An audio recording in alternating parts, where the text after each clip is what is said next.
So we got a couple things here. Number one, we just had some recent projections showing the second weekend for Wakanda Forever. We'll see how good that the drop is or the hold, depending on how you want to look at it. And I also wanted to take a look at the numbers for Black Adam after that first weekend. I didn't really pay attention after that, so I want to take a look at both of those. There's also a new trailer for a new show in the Yellowstone universe called 1923. It's kind of takes place, I guess, about 100 years before the events of Yellowstone. So I'm going to look at that. There's also a story about this lawsuit that a comic illustrator is filing against the new Batman movie. So I'm going to take a look at that, kind of go into the details on that. And then I have another recommendation, another Redbeard recommends coming up here. It's the second season of White Lotus, the second season so far. I think it's like 3 episodes, but I'll get into that. All that right now on a couple things. Okay, so first things first, we're going to look at this article on Variety, from Variety, on Wakanda Forever and the projections for the second weekend of its box office. Again, it's this Variety article, Wakanda Forever to dominate box office again with 72 million plus. And it talks about some other movies that are coming out this weekend, which I don't really care about at the moment. Disney's Black Panther Wakanda Forever will steamroll the box office again in its second weekend. The 30th installment in the MCU aims to add 72 to 80 million. Has there been 30 MCU movies? That doesn't seem right. That seems like a lot, but I kind of stopped paying attention a couple of movies back. Anyway, 72 to 80 million. I don't know. I don't see like a source on that.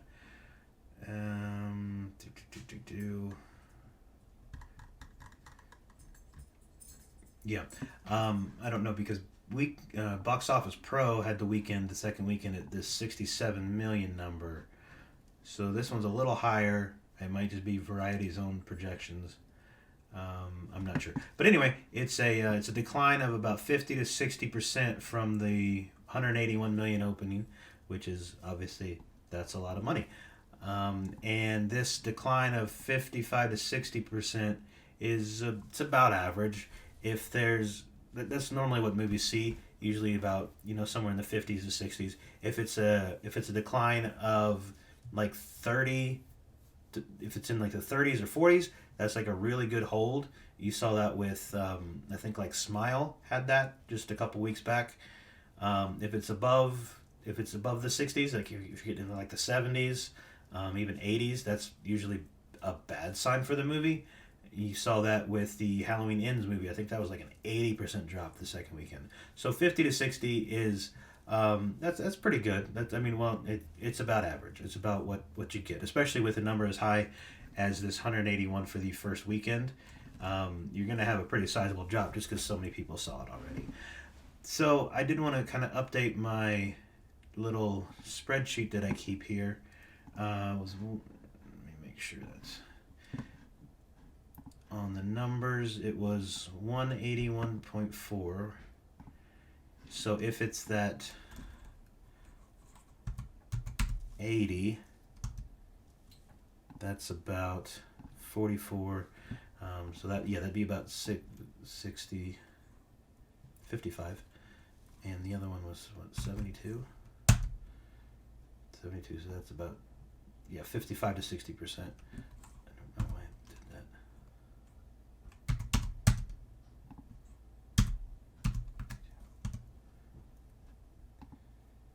that. So that would be actually quite a bit less than, about 60% of a hold or of a drop. So that would be right about where you're looking on that. And then I wanted to see on Black Adam, I haven't updated that since that first weekend of 67. So let me just see where that one ended up. So first weekend was 67. Second weekend was 27. It's a 60% drop, but again, it's about average.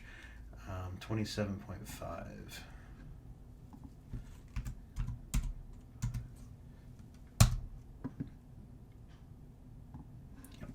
So yeah, 59%, and that's about, again, that's about average. That's about what you get. If it's in the 50s or 60s, that's just about what a general movie gets in the second weekend.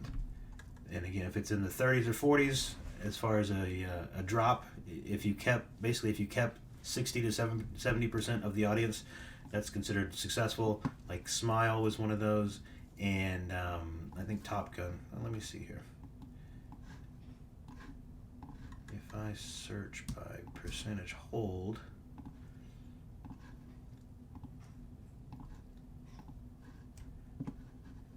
so yes, this one, 20%. It held 20% of the audience on Halloween Ends. So that's not good. And then some of the other ones, Thor 4 was another one, and again, that movie was absolute horseshit. But yeah, that one held. That one lost about 70%. So this one was about 10% better. I'm sorry, this is Black Adam. It was about 10% better than that, and I think Wakanda Forever was a little bit worse. But again, I mean, you're dealing with 181 million, so you're going to have a pretty sizable drop just because so many people saw it. But yeah, the percentage hold for Smile was crazy. I still haven't seen this movie, but I want to. And then Maverick was also pretty good with the 71%. So that's it. That's just a look at those numbers for Wakanda Forever and for Black Adam. So next, oh yeah, so this is a trailer for 1923. It's the latest movie, or the latest series in this Yellowstone universe. It's based on the family, the Dutton family, before the Kevin Costner group gets there. So this is a teaser trailer they released. So I'm gonna take a look.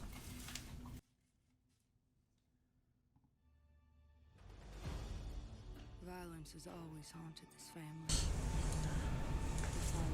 In 1883, Harrison Ford is in this, obviously. Oh, and they got that little ranch now. And Helen Mirren. Something like World War II, it looked like.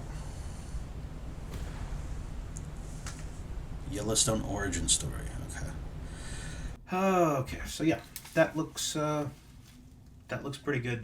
Voiceover was the girl from the 1883 show who she's not here anymore. Spoiler alert for that. So she was narrating all of that, and I don't know if that is the Tim McGraw character. If Harrison Ford is playing that Tim McGraw character from 1883, I'm not really sure about much of it, but it looks good. I think I'm gonna have to get Paramount Plus. This show's coming up. I think it was December. Let me see.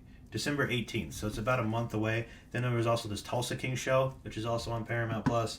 I think I'm gonna have to get it at least for like a month or two.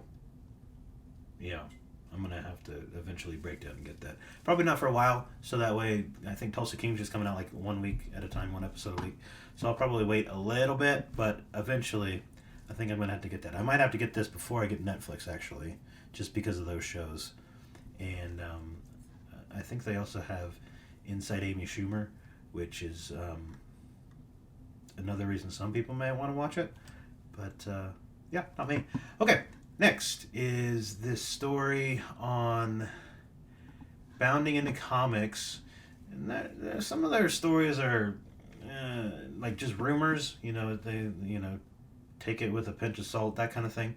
So I don't know about the legitimacy of this one, but I've heard about it a couple months before and didn't really think that much of it. But now it seems like they're getting legal action involved. So I didn't want to take another look at it. This is again Bounding into Comics. Penciler Chris Wozniak takes Warner Brothers to court for the Batman plagiarism accusations. So he is the comic creator and former penciler, illustrator for comic books, At DC, Chris Wozniak is taking civil action against Warner Brothers over his allegations they ripped off his 1990 story outline in The Batman. In a series of YouTube videos, Wozniak endeavored to make his case to fans in the internet by giving step-by-step examples of parts of his story called The Ultimate Riddle, and later titled The Blind Man's Hat, that he claims were lifted and rewritten by Matt Reeves. So I've seen this already, and there's a lot of things that he talks about where it's like, it's exactly what he says on screen. So I don't know the legitimacy of, whether that stuff was indeed written back then, but if that's the case, and he has proof, I'm assuming that he has proof that all of the accusations are really, or it wouldn't get this far into court. But a lot of that stuff is it's pretty damning. Let's see here. Two of the most glaring examples were the mystery with the Riddler at the center, and the big reveal that the Prince of Puzzles knew Batman was Bruce Wayne, or as is the case in the film, believed he was onto what the Dark Knight and his crusade were all about. Riddler would unleash a plague as the broken and corrupt Gotham's judgment is in Wozniak's unmade graphic novel pitch, which became a biblical flood in Reeves' script. So instead of a plague, he turned it into a flood, he's saying. So he's kind of changing. I think Wozniak is saying that they're changing things, but also that they had to change them because it would be too similar to his story to pay him, I think. I don't know, but there was a lot here, and now they're getting courts involved, so more details on that should be coming out shortly. That is definitely something to keep an eye out on.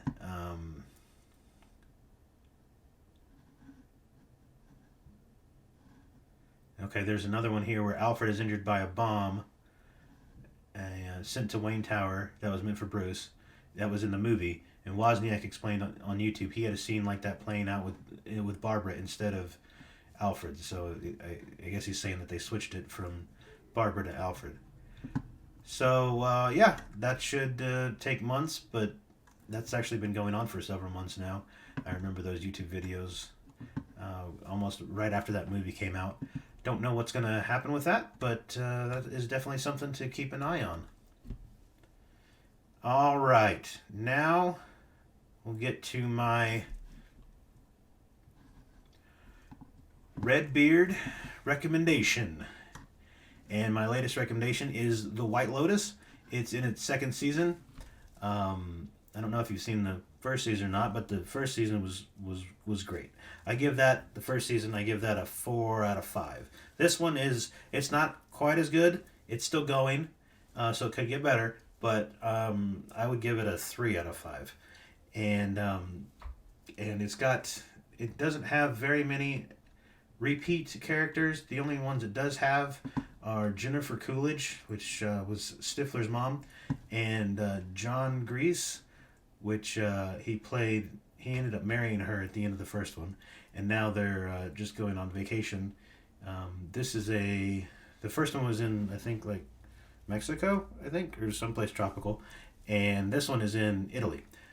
So it's got these two, which I don't know if you know this, but this guy is Uncle Rico from Napoleon Dynamite back in 2004. That's the guy who plays her husband in this movie. But again, it's not as good as the first one. I really liked the first one. Again, I said like a 4 out of 5. The manager of the resort was great, and it also had Alexandra Daddario in it, and so that she was good in it as well.